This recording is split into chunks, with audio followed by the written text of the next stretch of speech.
Hi everyone, welcome to Module 4. In Module 4, you're going to be reading Chapter 4 and you're going to be going over quiz number 2. Quiz number 2 is going to be focused on only concepts in Chapter 4. Now, with Chapter 4, we're going to be reviewing a couple different things.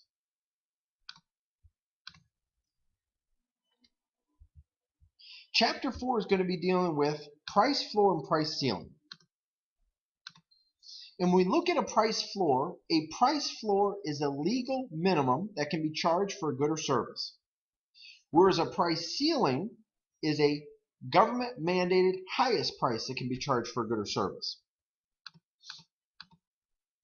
Now, to establish this price floor and price ceiling, we have to first understand the analysis of marginal benefit, marginal cost.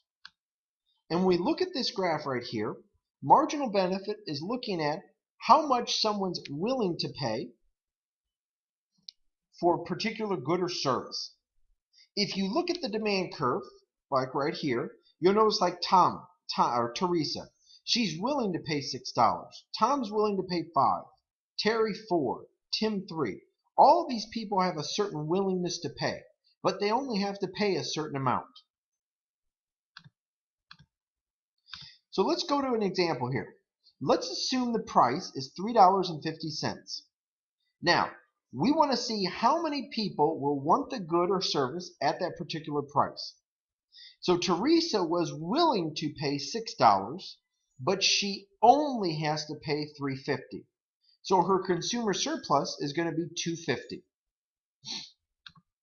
And you can also figure out that for Tom and the other person as well. And they all capture some type of consumer surplus. Now, let me show you a market right here. If you look at this graph, the equilibrium price is $2, and the quantity right here is 15,000. Now, to understand the consumer surplus in this graph, it's anything below this demand curve and above this price. So this would be the consumer surplus. The producer surplus is above the supply curve and below the price, right here. That would be the producer surplus.